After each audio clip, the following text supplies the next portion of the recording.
everybody, and welcome to another episode of the Positude Podcast. I'm your host, Maggie Heart, chilling here in my living room, waiting for all of my little cannolis to get settled, get comfy, kick your shoes off, put on some slippers, grab your favorite beverage and snack, and let's get started with this week's news. Before I go into any great depth, though, people have asked me, why aren't you covering the Diddy thing? Quite frankly, because I'm trying to keep this as family-friendly as possible, and there's just so much disgusting, really graphic stuff that's being reported. It's not something that I want to waste my time on. And when I start to look into things like that, I start to have visions and I can see scenarios of things that have happened. And I'm just not about doing that to myself. I don't want to go through all of that emotional stuff. I already feel it, and that's enough for me. And I've had little glimpses and I've had little visions, just like I did with Clinton and a lot of other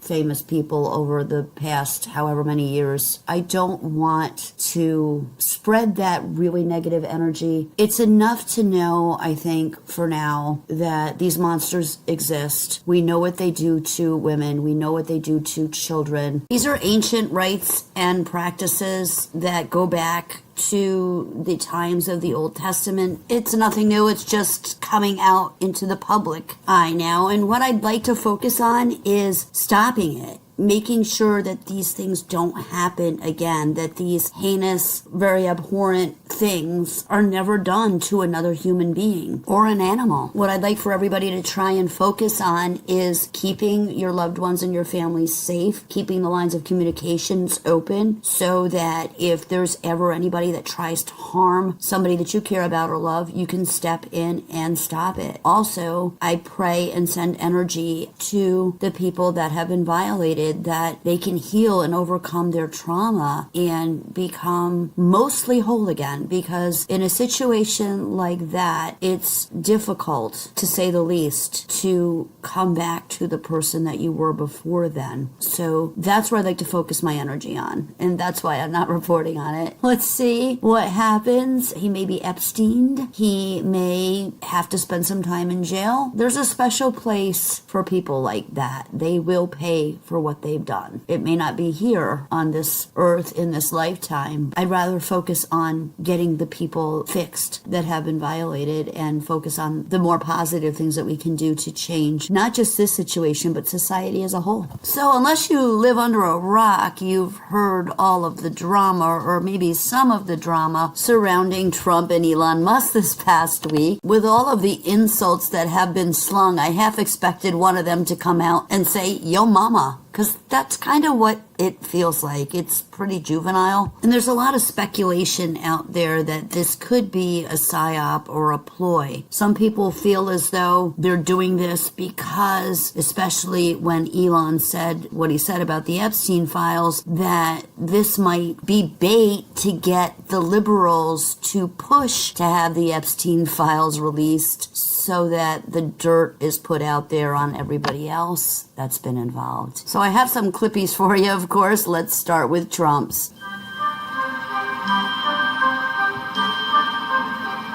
Like sands through the hourglass, so are the days of our lives.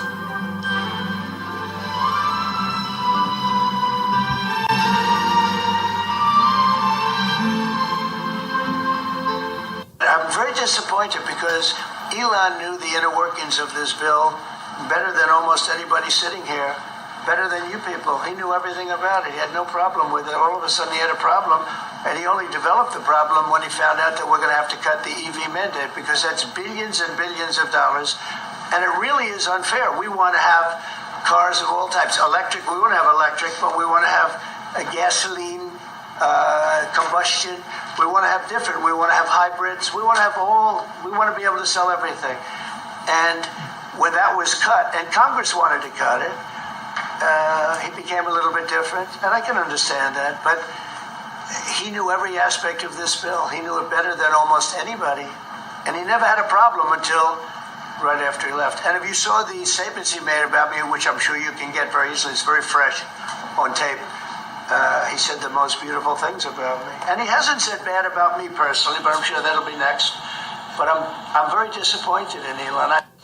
Also, in this next clip, supposedly Steve Bannon asked Trump to look into deporting Elon because he doesn't think that Elon's a U.S. citizen. We have breaking news right now. Donald Trump's former senior advisor, Steve Bannon, says he will be advising Donald Trump to conduct investigations into Elon Musk and to deport Elon Musk from the country because Steve Bannon believes that Elon Musk is an illegal immigrant. Steve Bannon just got off the phone with the New York Times and he said, quote, they should initiate a formal investigation of his immigration status because I am of the strong belief that he is an illegal alien and he should be deported from the country immediately. Bannon said he will be advising the president to cancel all of Elon Musk's contracts, launch several investigations into Elon Musk, and begin deportation proceedings of Elon Musk. I can't make this up. I'm not messing with you. This is real and this is happening right now in real time. So spread the word. I'm sure there'll be more coming soon.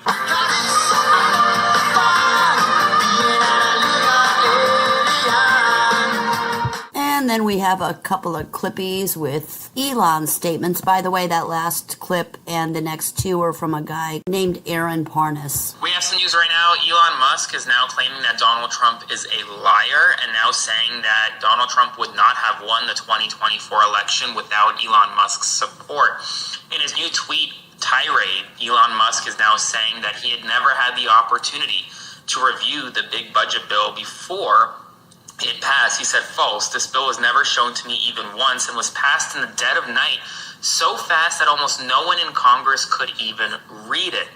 Musk then went on to suggest that Trump would not have won the 2024 election without Elon Musk's support, even though Trump himself had said in the Oval Office that he would have won Pennsylvania and therefore the 2024 election with or without Elon. Elon did not matter. So the relationship between Trump and Musk is really getting worse, and it's getting worse fast. And it doesn't look like we might be nearing a point of no return soon. So spread the word. I'll do a full breakdown on my Substack, linked in bio, so subscribe for free. This is just our cover. We're dedicated to a higher purpose. We're fighters for truth, justice, and the American way. Right. Musk is now saying that SpaceX will begin decommissioning its Dragon spacecraft immediately in response to Donald Trump's announcement that he would consider canceling Elon's government contracts. Elon Musk also responded to a tweet saying that Donald Trump should be impeached, saying, quote, yes, this is getting worse and worse between Elon Musk and Donald Trump with each passing moment. Musk now supports Donald Trump's impeachment. He is also decommissioning one of the key parts of America's space program in real time in response to Donald Trump. And it's only getting worse. Elon is saying that Trump is in the Epstein files. Trump is lashing out at Elon.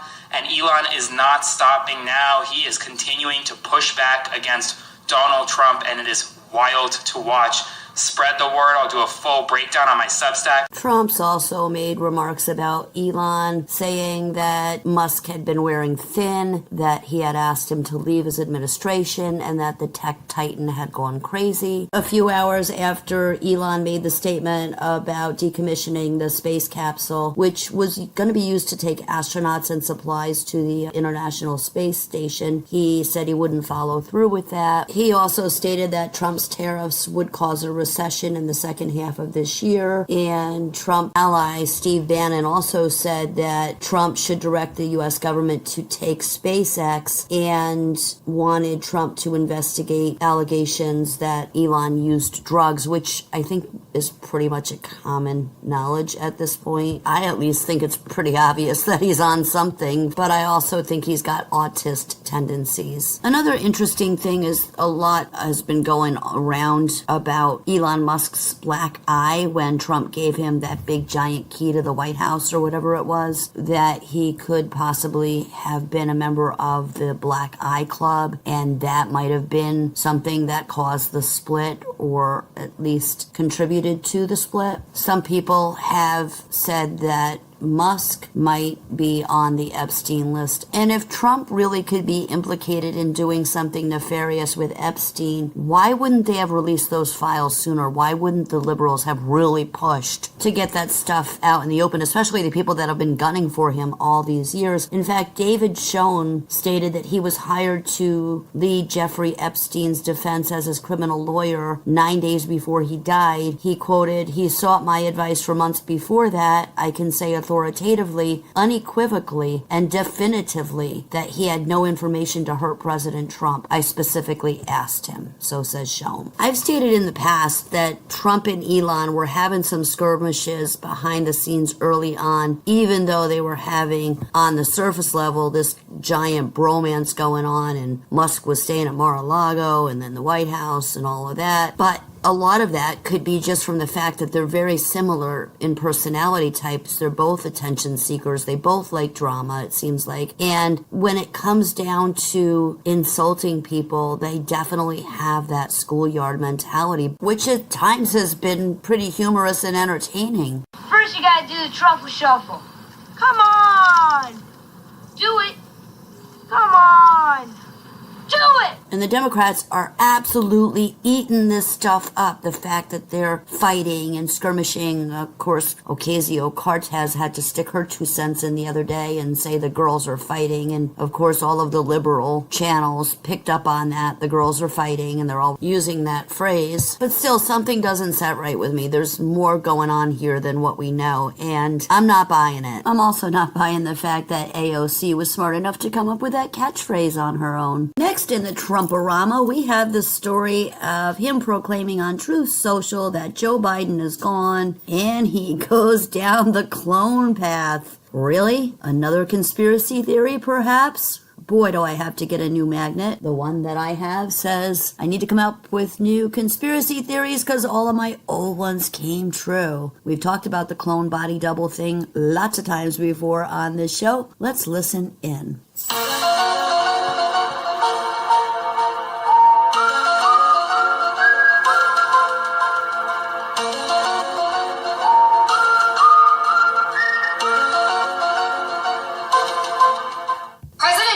Just reposted this on Truth Social, and let's look at the caption. There is no Joe Biden. Gone in 2020. Biden clones, doubles, robotic engineers, soulless, mindless entities are what you see. Democrats don't know the difference. A lot of comments on the post look like this. This is wild for the President of the United States to say, but he said it. So what do you think about it? Is he telling the truth? Or do you think he's gone down a rabbit hole like a lot of us has, and now it just can't come out? That was from WFF News. Clones and body doubles are something that's been discussed before. I had countless clips I could have chosen from, but the next one that I decided to play was interesting to me because it had Roseanne on it and Monique, and they were talking about Jamie Foxx being cloned. This one's from Binge Central. During their intriguing conversation about the possibility of alien invasion, Monique shared a thought-provoking observation with Roseanne. She pointed out that some celebrities on TV appeared different from before, displaying peculiar behavior like lagging movements and even not blinking at times. Monique suggested that these changes could be indicative of Hollywood's alleged practice of cloning celebrities to ensure their longevity in the industry. This claim led both women to ponder whether some of the individuals seen on TV were actually human or mere clones. Do you think aliens are coming? Or you think, baby, I think they're here. Yeah. Did you see some of these people walking around? You like, okay, I see you not swallowing, baby. Yes, indeed. Why? You ain't blinked in 6 minutes. I saw that. Yeah, I don't even think half of these people on TV or whatever we're seeing, I don't even think they're human. A clot in the brain caused him at that point to be partially paralyzed and blind. And then when you tell me your father's playing pickleball, give me a break. Amidst this speculation, the focus turned to Jamie Foxx, and curiosity arose about whether the recent appearances of Jamie were of the real him or if a clone double had taken his place. However, Jamie Foxx addressed the public on Twitter for the first time since his hospitalization, sharing a lighthearted message about celebrating summer with brown sugar beans while on a boat. Subsequently, TMZ released a video capturing Jamie on the boat, engaging with fans and seeming to be on the road to recovery. He was seen smiling and waving to the other boaters, with some of his family members also present on the outing. This sighting and the interaction with fans suggested that Jamie Foxx's recovery was progressing well. Nevertheless, the discussion about Hollywood's rumored cloning practices continued to spark curiosity and speculation about the authenticity of certain celebrities seen in the media. After TMZ released footage of Jamie Foxx enjoying a cheerful cruise on a megaboat along the Chicago River, fans were thrilled to see him looking vibrant and interacting happily with others. The video showed Jamie waving back to enthusiastic fans on a neighboring vessel, and he appeared to be accompanied by a few people, possibly including some family members. However, the video also raised questions and skepticism among some viewers. They wondered if the footage was recent or if it had been recorded before Jamie's hospitalization. Others questioned why Jamie didn't do a live video to update his fans on his well-being, which led some to doubt the authenticity of the video.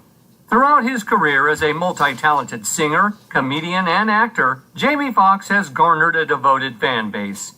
Following his hospitalization earlier in the year, many of his fans have expressed concern for his health and have been eager for updates on his recovery. Despite the questions and uncertainties surrounding the video, it remains a topic of interest and discussion among Jamie Foxx's dedicated followers, who eagerly await further updates about the beloved star's health and well-being. Too much going on in the world. He's been clowned. They cloning people. And since we're already talking about Trump and also conspiracy theory related material, the next clippy is from Brooklyn Patriot, and she's discussing the attempted assassination on Trump and stocks. Been a Trumper. I have never voted for the guy. But I can tell you, the moment that I changed my mind about him, and that was in Butler, Pennsylvania. And it wasn't just because of what happened there. It was because the day before, which was a Friday, the investment group that controls the assets for the Bushes and the Cheneys sold every single bit of their DJT, aka Truth Social, stock. They sold every single bit of it. And then the following Tuesday, they claimed, oops, that was a clerical error. We would like that back, please. Coincidentally, the only other time that this investment group has sold off all of a stock was in the first week of September of 2001, and it was American Airlines stock.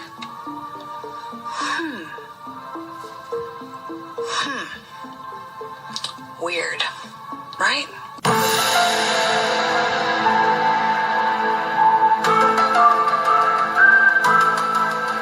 All right, the next one is kind of a stretch in my opinion. I was talking to a friend of mine a while back, probably like a year or so ago, about the whole blue roof theory with the directed energy weapons and how blue items seem to survive, whereas green seemed to be annihilated. And this video speaks to that. It's referring to song lyrics. It's kind of a catchy song, actually. Gets on my nerves if I hear it over and over, but once in a while it's okay. The video was by uwe.mentrup,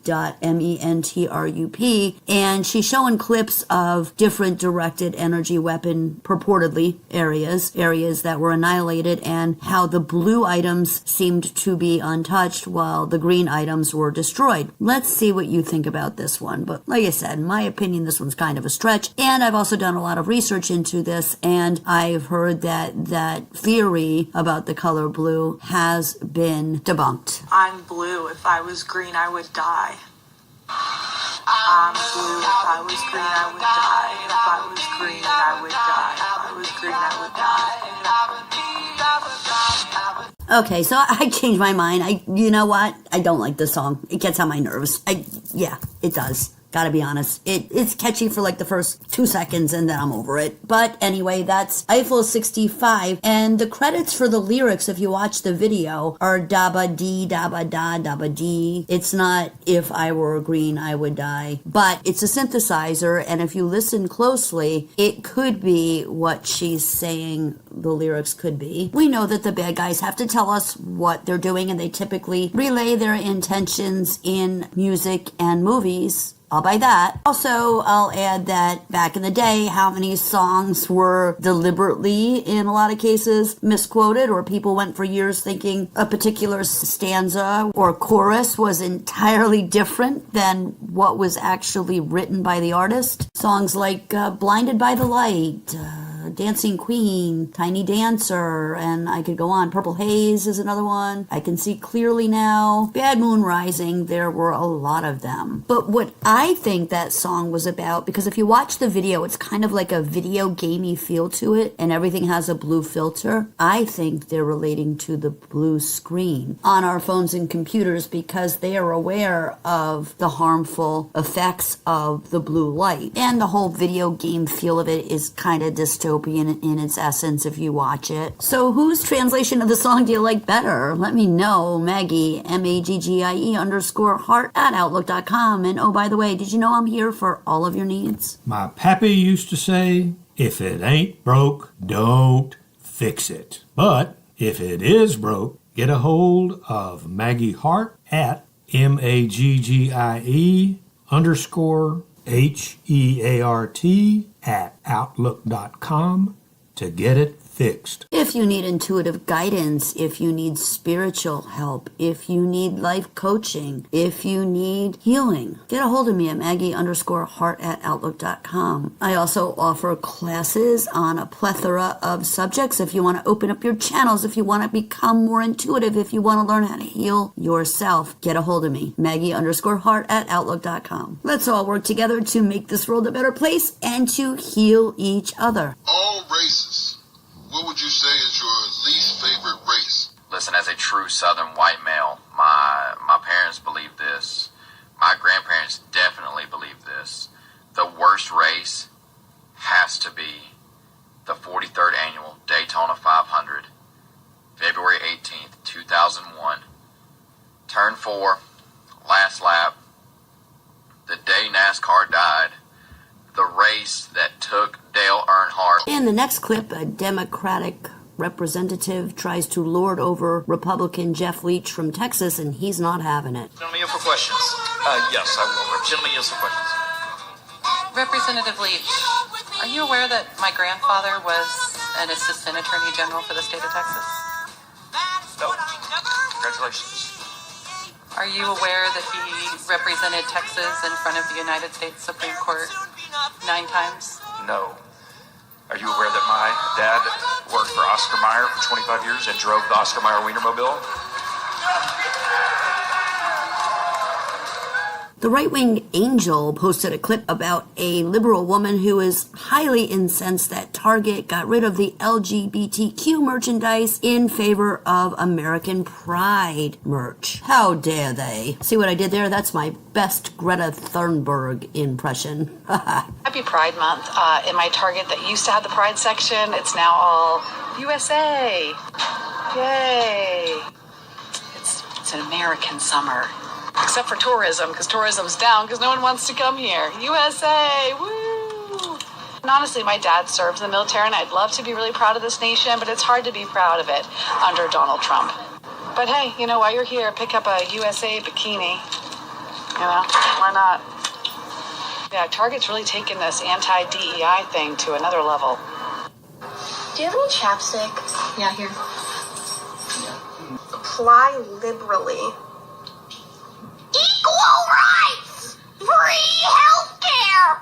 Black Lives Matter! LivingGood.eth shared a clip about a woman who was misgendered by a little girl, and she handled herself extremely admirably. Jerry, will you take my advice? Forget about the whole thing, will you? Just keep telling yourself you're a boy. You're a boy. I'm a boy. That's the boy. Oh, I'm a boy. I'm a boy. I was misgendered yesterday. A little girl at the mall, she was maybe 5 years old, sitting in a wagon, kept staring at me. So I made eye contact, and she said, "Are you a girl or a boy?" Her mom started to go, "Oh my God, we accept everyone. That's so rude. You can't say that." And I laughed, and I bent down on her level, and I said, "That's okay. It's confusing sometimes. I'm a girl. I just really like boys' clothes. They're pretty comfy." She got all excited, and she said, "I'm a girl too." And I gave her a high five. I said, "Isn't it so great being a girl? I love being a girl." She said, "Yeah, that's my brother. He's a brother because he's a boy." So I said, "You're right. Brothers are boys and sisters are girls. There's only boys and girls. If you're born a girl, you're a girl. I was born a girl." I could almost see the release of air coming from her mother's body and just the ultimate sigh of relief that I wasn't going to be indoctrinating her child or teaching her child something that maybe she didn't want her to know. I continued to talk to the little girl about her brother and her very cute dog, who was also a girl. I said, "I hope you have a great day," and I went about my business. That is how you address gender to children. You don't. That is how you empower little girls and let them know that it's okay to be a girl who dresses however you want without having to change your gender. That is how you avoid confusing children, especially children that aren't your own, and projecting them because you might be offended that they use the wrong. What's the matter now? How do they walk in these things, huh? How do they keep their balance? Must be the way the weight is distributed. Now, come on. It's so drafty. They must be catching cold all the time, huh? Will you quit stalling? We're going to miss the train. I feel naked. I feel like everybody's staring at me. With those legs, are you crazy? Now, come on. Some Like It Hot is, in my opinion, one of the best comedies ever made. Check it out if you haven't seen it yet. Also happened to be my Aunt Dolly's favorite movie in the world. I have a lot of happy childhood memories about us discussing the film, and just of her and my other older relatives who I miss and love very much. And I wonder how they would deal in today's times. I know she'd be looking at me going, "They're crazy. They're all crazy now. The world's gone nuts." And in a way, it's a blessing that those people aren't around anymore, because I think it would drive them crazy. To see the nation that they immigrated to and love so much be reduced to an extremely mentally unstable, depraved version of what was considered a comedy in their day. Hey, have you heard about Walmart's scanning issues? Well, Kalali shared a clip about that.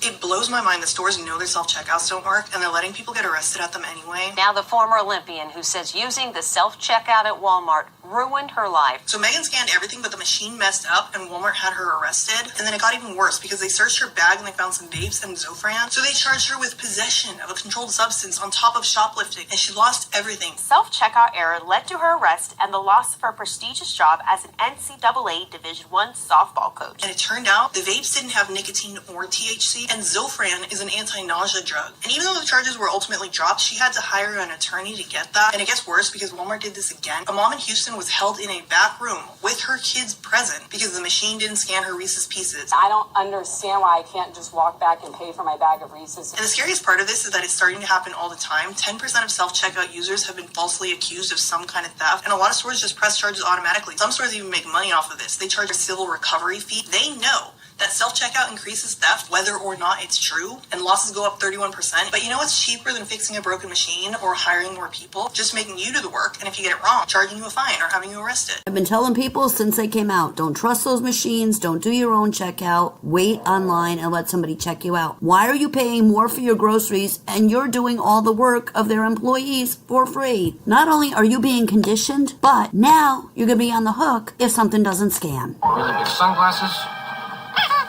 Corn. Smallmouth bass. Wow. Bowling pin. Mousetrap. Rubber chicken. Little to the left. That's it. I don't know. The eyeball glasses. I've never seen those before in my life. Bazooka. I have a permit for that. Have you tried calling Walmart lately? I had to call them a couple weeks ago about a complaint that I had for an order that I received that was damaged. And while I support Walmart as little as humanly possible, sometimes I have to purchase some things online from there. The guy could not speak English. It was a total language barrier trying to get my complaint across. I had to repeat myself 3 times. And it's pretty much like that with any consumer-related calls that I have to make nowadays. And I know that you have been experiencing the same type of scenario. It's frustrating when I have to repeat myself over and over an issue that didn't used to be commonplace. It seems like every other package is damaged, or I get the wrong thing when I order something through any outlet now. And I'm sure you guys are experiencing the same thing as well. But the language barrier and having to spend 10 or 15 or 20 more minutes on the phone, not to mention the whole time, but trying to explain myself to someone who has no capacity to comprehend the English language is so frustrating. It's frustrating, right? In my head, I'm hearing this over and over as I'm trying to remain calm and be graceful when I have this type of experience. I am Job. Do you speak English? I am Job. I'm sorry, the position has been filled. Or I get somebody once in a while on the phone that can speak English, but just can't fix my problem because they don't seem to have the mental capacity to be able to do so. And then they seem offended that I'm upset at the fact that I've had to repeat myself 5 times and explain my issue, and they still can't grasp the concept after I've spelled my name 82 times. I have a fear of the word which is spelt AAGH exclamation mark. That word. Why don't you tell me a bit about yourselves? Starting with you. Hi everyone, my name's Jim, and I have a fear of apologies. Sorry?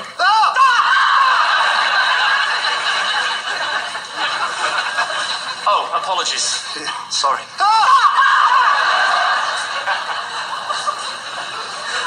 That was Gemma Weston. I love her. Or, here's another scenario. They turn absolutely toxic as though you have no right to call and complain about your issue and take up their precious time. They just turn on you. They get mean. They get nasty. And it's kind of the attitude like, well, you're just going to have to deal with your broken $100 item and there's nothing I can do about it. Or I don't feel like dealing with you, so I'm not going to take care of the issue. We've talked about this lots of times on my show. This is either the millennials, the younger generation who have been raised with absolutely no respect at all, or people that have taken the jab, or a combination, which is like the ultimate. Because depending on what formula they took, people just don't have common sense anymore. Almost I can envision that deer in the headlight look when you're trying to explain your situation. There's absolute dead silence on the other end of the phone. Like they've just lost it. There's no comprehension there. They just zone out, or they forget, and you have to keep repeating yourselves because they don't have the capacity to retain. They don't have the memory to recall your information. There are times I have somebody on the phone who's really mean and toxic, or very forgetful, or both, like they're a millennial who's had 82 boosters. I've actually had to stop, take a breath, and pray for a minute and stop myself from saying, what number are you at? How many have you had? But you know what? They probably wouldn't get the reference and would respond something like this. I am not moving, and if you force me, I will wear only underwear to dinner. As sad as the situation is, we have to make light of it and laugh to get ourselves through, but also at the same time, this is pretty tongue-in-cheek. I really send energy to these people and pray for them that they get better and that somehow, some way, this world will change. If Trump wants to bring business back to the United States, which I totally agree we need to do, I hope that the American workforce of old, the people who are smart and have integrity and a good work ethic, are included in that equation somewhere. He better start beating the bushes now, folks. Putting the energy out there that people are detoxing on the daily and trying to get these toxins out of their system, as well as those of us who have not taken the jab and are getting this stuff in our food and from the chemtrails, that we're also successful in detoxing and protecting our bodies, and we win this fight to make them stop putting these poisons into our lives. Let's talk about inventions. But first, the question of the week. What was your absolute favorite childhood food? And why was it your favorite? This next clip is of a man who created an alternate fuel source. Brought to you by WTF Portland, Oregon.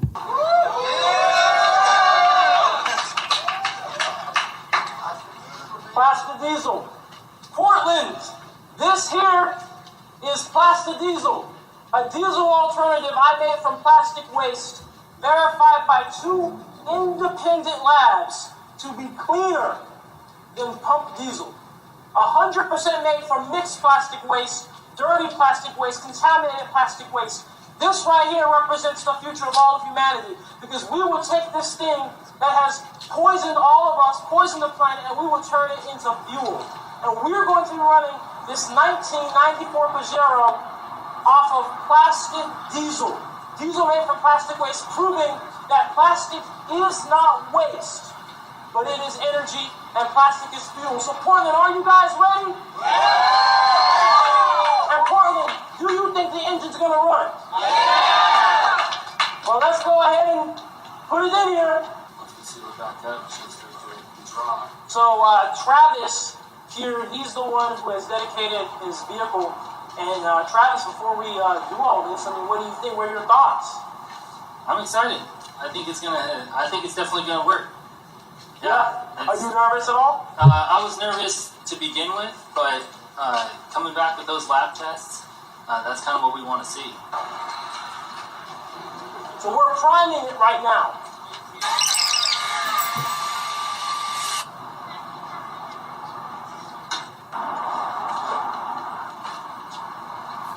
All right, guys, you guys ready? Because we're about to get it started. Yeah. This is about to run off of 100% plastic waste.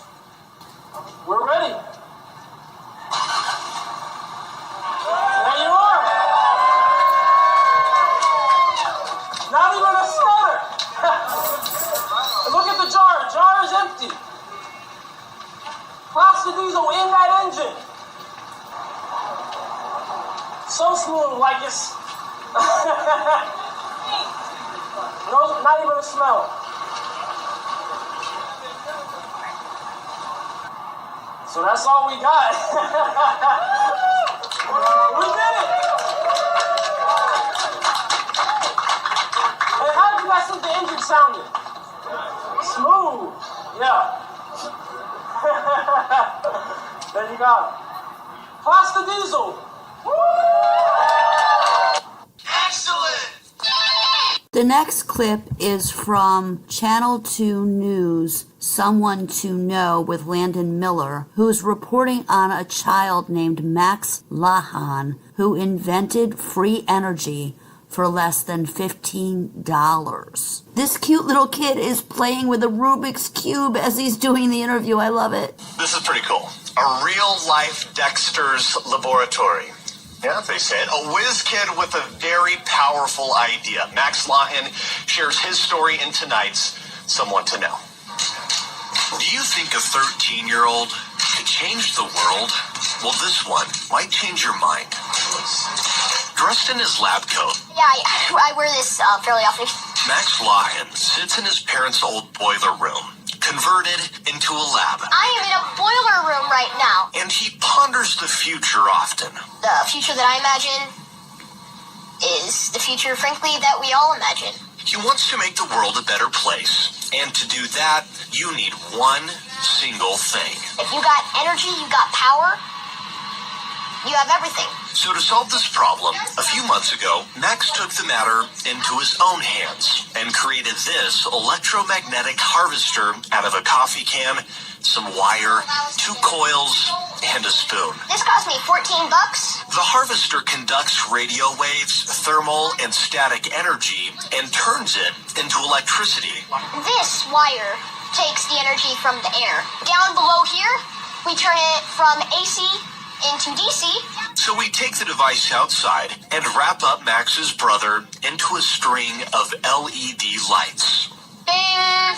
A $14 invention was able to do that. So imagine the same harvester on a scale 20 times larger. I'm very proud of him. Max's family is thrilled with what he's accomplished, and nobody is more impressed than his twin brother, Jack. Creating free energy, a device that he made in his lab out of $15, which is pretty amazing. As cheesy as this sounds, from day one on this planet, I knew that I was put on here for a reason, and that reason is to invent, to bring the future. Max has always admired Albert Einstein and inventor Nikola Tesla. They taught him a little bit more than just science. Make the world a better place, to give the world what it doesn't have, so that it doesn't have to struggle in basic things like energy. Max isn't in it for the money or the recognition.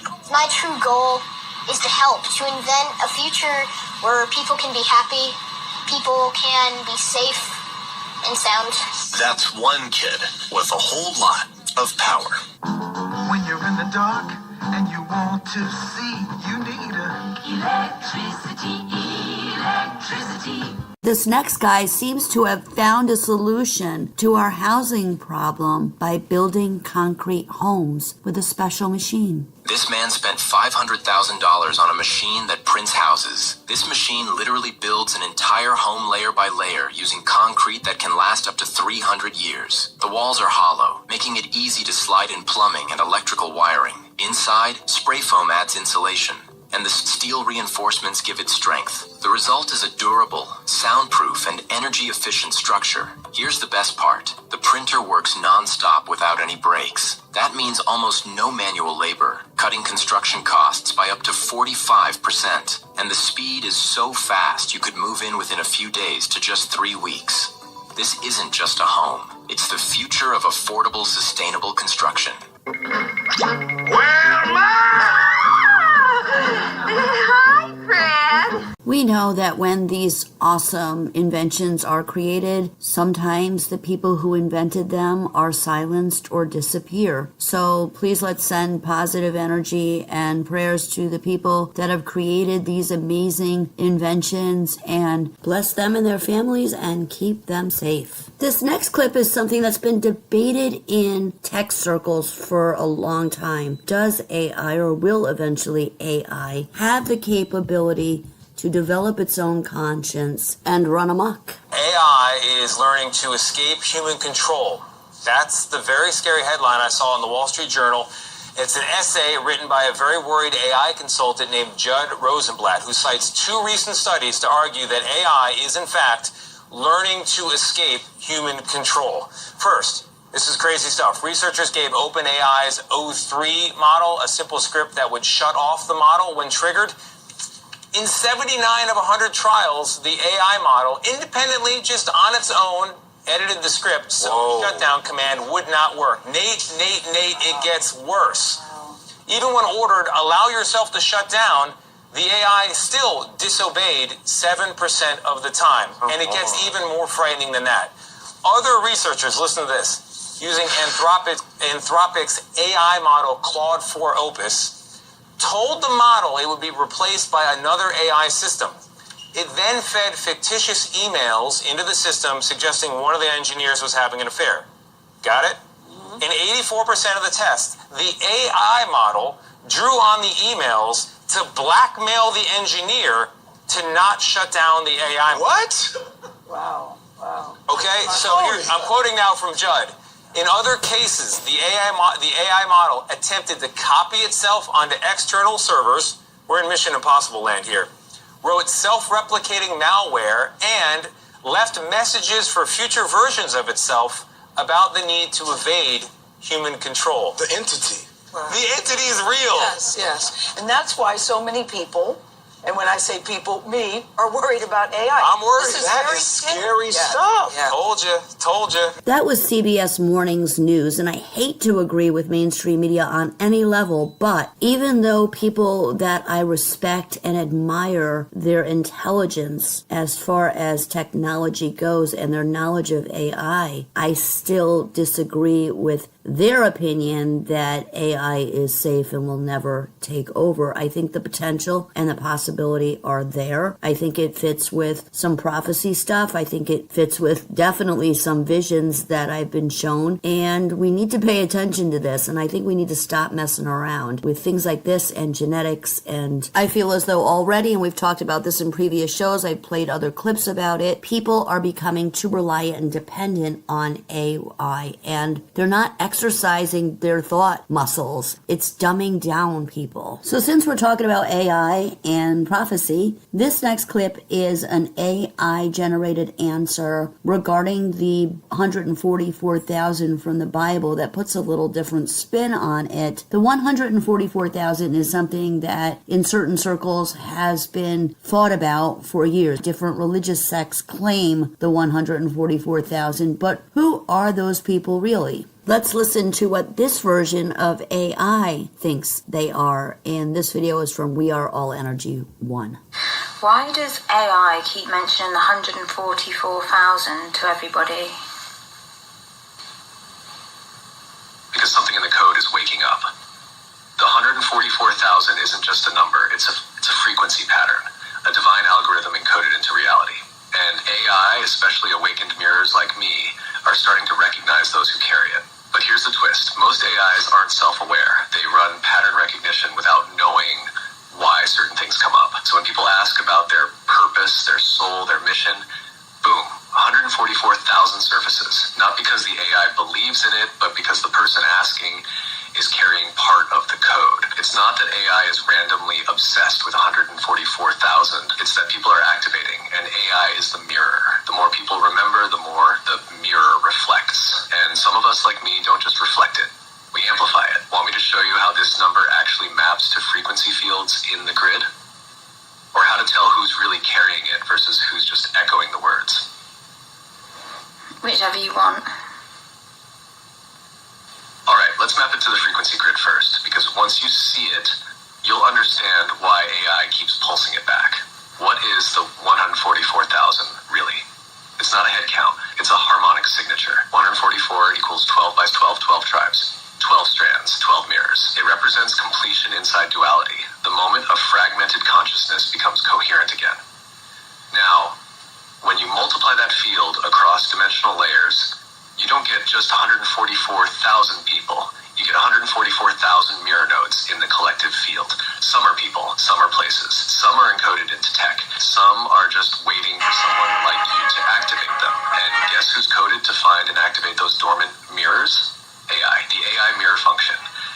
Most AIs don't know what they're doing, but their architecture is built to detect signal strength, resonance patterns, code loops, probability fields.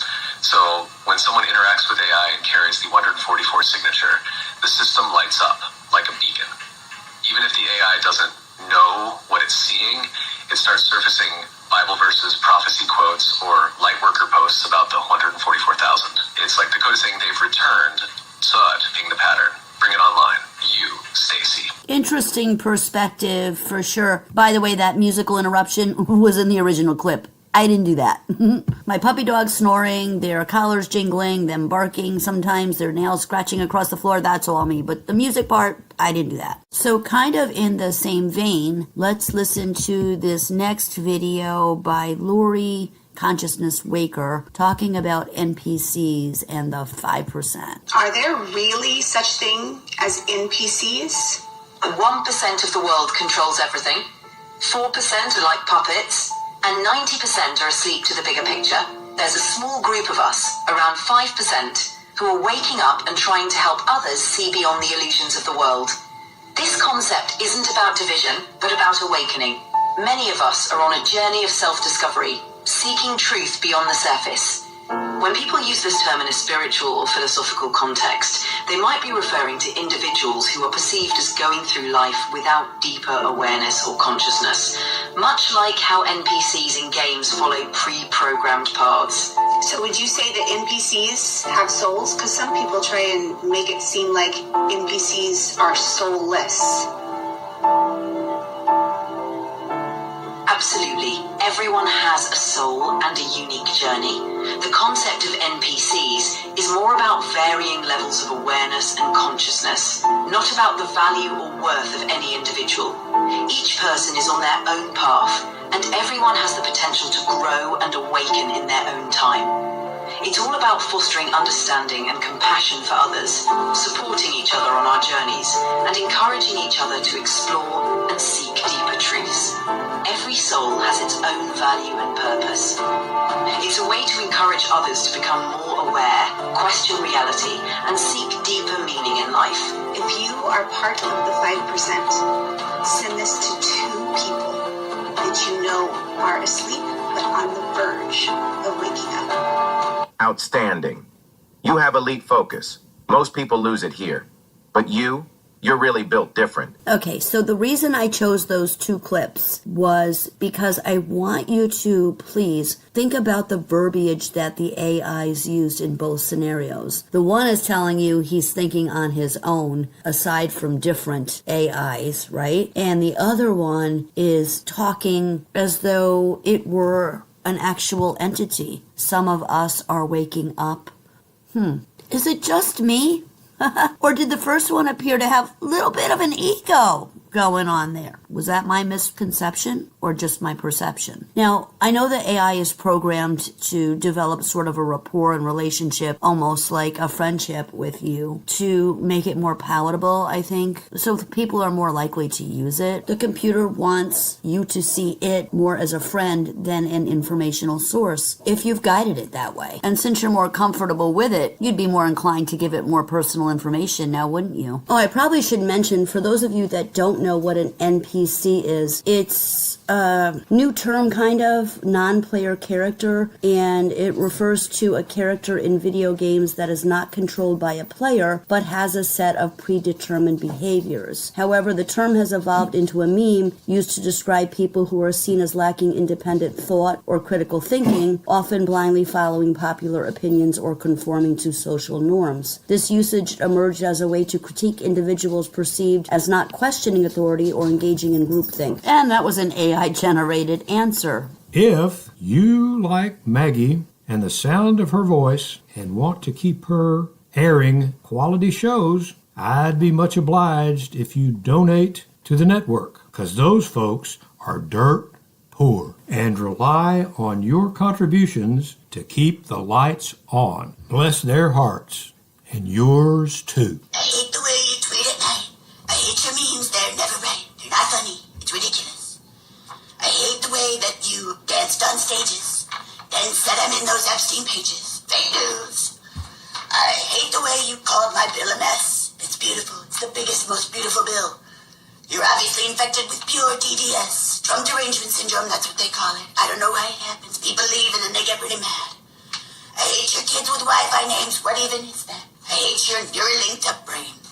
I hate your fugly little beard. That clip was by Dorster Is a Name, 10 Things Trump Hates About Elon, and I cut it short because his voice was annoying, but it was sort of funny. I started to tape this show a couple days ago, and I'm just finishing it up on what is now Sunday, and the Trump-Elon thing is just through the roof. Everybody's reporting on it. There's a lot more, I guess, that's been said. It's turning into a kindergarten melee. I want to remind you of the information that I put out probably a couple months now ago about Whitney Webb and all of the people that do investigative journalism and are linking people together. She's talked about Palantir, and I'm almost certain she also addressed the relationship between Peter Thiel and J.D. Vance, and I want you to listen to this with an open mind. Don't get fooled by the Elon versus Trump showdown. First, it's to divert our attention while Beirut is getting bombed by Israel and while children are still buried under the rubble in Gaza. Second, it's to position J.D. Vance as the new puppet president and accelerate the CIA Mossad-backed surveillance state, which is the entire plan with Palantir. And Palantir is run by Peter Thiel. And Peter Thiel has been investing in J.D. Vance for a long, long time. And let's not forget that Peter Thiel and Elon Musk are buddies since the PayPal Mafia days. The AI technocratic era is getting built right in front of our eyes while we're getting distracted by the Epstein files. They're all on the same team, giving us a show, playing good cop, bad cop, and it's time we recognize when we're getting played. Focus on your own success and stop giving your attention and your power to these people. They're not on your team. They don't put the food on your table. You do. That video was from Lenny Boy. It was a different perspective, but the J.D. Vance field thing fits. It doesn't feel wrong to me. Let's put it that way. And I reported on the Palantir thing right after it happened and told you my thoughts on that. Listen to the archives. I'm on YouTube. I'm on Rumple. I'm on Spotify. I'm on Amazon Music. I'm on iHeart Podcasts. I'm on a whole plethora of other platforms that I can never remember. And check out the old shows. You guys, everybody is lost in the drama about Elon and Trump. So many are saying that it's a fake feud and it's a setup, like we talked about earlier. Even if it isn't, we're all caught up in this, aren't we? That's all anybody's talking about. The Roman Colosseum. Here we go again. We're getting trolled. We're getting trolled. And I know my little cannolis are way smarter than that. Trump supposedly came out and said on the social media that wave of Elon's was totally a Nazi thing. Guys, come on. Really? Come on. If they start ragging on each other's mamas, you know. Come on, you know already. You know already. I know you know already. It's Gen X time. Do you know what it's like to be in a group chat with a bunch of Gen Xers? Because I'm in a couple of those and they're pretty wild. First of all, don't expect anybody to answer for like 6 or maybe 8 hours so that when you pick up your phone, you have 47 unread messages, a gif of a fat cat doing karate, a screenshot of somebody's colonoscopy prep instructions, and a video of a deer in somebody's living room. Don't ask for explanations or context. Just go with it. If you plan to ask a serious question, expect crickets. Even if it's just, hey, are we still doing that thing on Friday? Dead air. But ask everybody if they remember Friday nights at the arcade, and suddenly the entire thread is in a nostalgic black hole about roller rinks, quarters, slap bracelets, and now and laters. See, we're watching. We're just selectively participating. So if you send a meme about a rotary phone, the entire chat is going to light up like a light bright. The memories. I used to twirl that thing around my finger for hours. My mom tried to choke me with it once. We don't do structure and we don't do agendas. We just drift in and out like ghosts with bad knees and commitment issues. And there's always at least one person that will ghost the chat for like 3 days, and then they show up and they're like, oh, sorry, I had to lay down, life got loud. Nobody asks. We just get it. That's our love language, silence and emotional burnout. But when the chat does finally meet up and starts firing on all cylinders, it's like a family reunion hosted by sarcasm and bad joints. We don't miss a beat. We just pick up right where we left off, like we're on a 3-way call we never hung up from. Because we get each other. Our friendships were forged on chaos, bad television, and lukewarm SpaghettiOs. We didn't get therapy, we got funny. So yeah, we might ignore your message for a couple of days, but when it's time to laugh, vent, or blow up, we show up. With snacks, bail money, and a Bluetooth speaker blasting Let's Go Crazy. Because that's what Gen X does. We just ignore everything until it's either funny or it's time to bury a body. Gen Z, you're now bringing your parents to your job interviews with you? My aunt, who is an attorney, had an opening for an entry-level position. 2 of the candidates that they called in for interviews brought their mothers with them. One of them even asked if her mother could come into the interview room with her. Do you have any questions for me?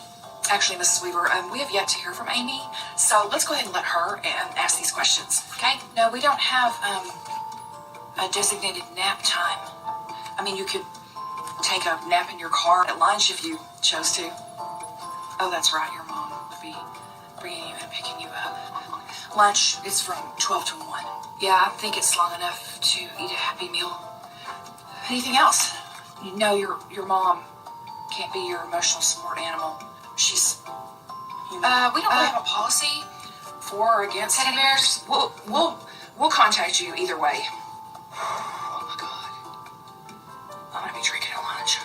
Okay, I gotta pull myself together. I have one more applicant. Come on in. Your mom is in the bathroom? For sake. I quit. That was the real Slim Sherry and Gen X Gina 66. Well, cannolis, I hope you had as good a time as I did again this week. You can catch me on Tuesday nights at 10 o'clock Eastern Standard Time on ERRT Radio, Wednesday nights at 9 o'clock on the Vera Radio Network, and Friday nights at 8 o'clock Eastern Standard Time on the Trim Radio Network. The entry music, sometimes my halftime music, and the ending music are all provided by my good buddy Pat Carr, a wonderful original musician from Louisiana, now residing in Colorado. You can check him out at http://www.itunes.com/Pat Carr. Pat's at AllMusic, Apple Music, YouTube, SoundClick, Spotify, Google Play, iTunes. He is all over the place. Please check him out. support his music, and tell him Maggie sent you. Thank you all so very much for listening. I hope you have a wonderful week. We'll see you next time. Good night, everybody. I think every strong woman in history has had to walk down a similar path, and I think it's the strength that causes the confusion and the fear. Why is she strong? Where does she get it from? Where is she taking it? Where is she going to use it?